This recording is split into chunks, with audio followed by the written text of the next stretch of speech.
حضرت امام محمد بن حنبل کا دربار لگا ہے. ایک خاتون پردے میں سمٹی ہوئی مسئلہ پوچھنے آئی. حضرت ایک مسئلہ پوچھنا پوچھئے. کہا کہ میں سوت کاٹتی ہوں، دن کو بھی کاٹتی ہوں اور رات کو بھی. جب چاندنی راتیں ہوتی ہیں تو میں رات کو سوت کاٹتی ہوں، لیکن دن کا سوت اور رات کا سوت الگ الگ ہوتا ہے.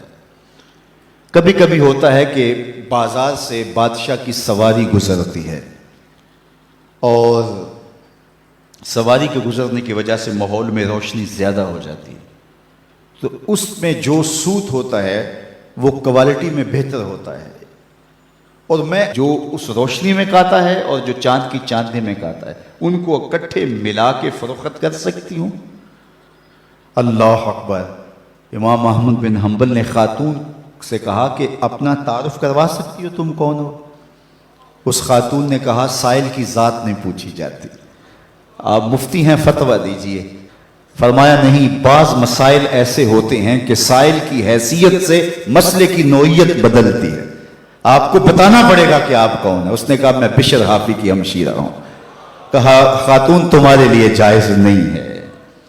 امام شاہ احمد رضا خان فاضل بریلوی علیہ رحمہ ایک دعوت پہ تشریف لے گئے، تو اس نے انواع و اقسام کی چیزیں رکھی. تو شوربہ بھی رکھا، تو آپ نے تھوڑا سا شوربہ چکھا تو اتنا لذیذ تھا کہ جی چاہا کہ شوربہ پیوں. تو صاحب دعوت کو بلایا، کہا کہ اگر تم اجازت دو تو میں شوربہ پی سکتا ہوں. اس نے کہا حضرت یہ سب کچھ رکھا ہی آپ کے لیے. کہا نہیں، شوربے کا عرف معقول ہے، مشروب نہیں. شوربہ کھایا جاتا ہے، پیا نہیں جاتا، اس کا عرف معقول ہے، مشروب نہیں.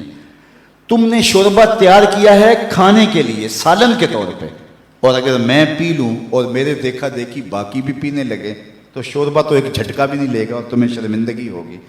اس لیے میں اگر پینا چاہتا ہوں تو میں آپ سے اجازت لینے کا پابند ہوں، اس لیے کہ میں عرف سے ہٹنے لگا ہوں. اور ہم سب کچھ ہڑپ کیے جا رہے ہیں، اور ہم صوفی ہوتے ہیں، ہم غوث زماں ہوتے ہیں. آج کل ہر آستانے پہ غوث زماں ہوتا ہے، ہر آستانے پہ قطب زماں ہوتا ہے. کبھی صدیوں بعد کوئی غوث آیا کرتا تھا. اللہ اکبر. کیسا طوفان بدتمیزی مچا ہوا ہے اور کیسے القابات کی بے توقیری ہو رہی ہے. ہر لئی میں رازدار دین چھتے. اقبال نے کہا ہر کمینہ دین کا رازدان بن کے بیٹھ گیا ہوا ہے. تو یہ ہے ہمارے بزرگوں کی احتیاطیں، یہ طریقت کا مزاج ہے.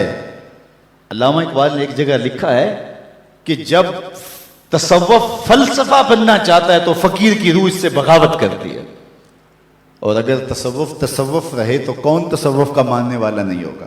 آج گلی گلی جو صوفیاء اور اولیاء اور تصوف کے خلاف لوگ بولتے ہیں، انہوں نے جو تصوف دیکھا ہے انہیں بولنا چاہیے. اگر حاتم الصم کا تصور پیش کیا جائے، اگر احمد بن حنبل کا تصوف پیش کیا جائے، اگر اعلیٰ حضرت کا تصوف پیش کیا جائے، تو وہ کہیں گے اس تصوف پہ تو ہماری جان بھی قربان.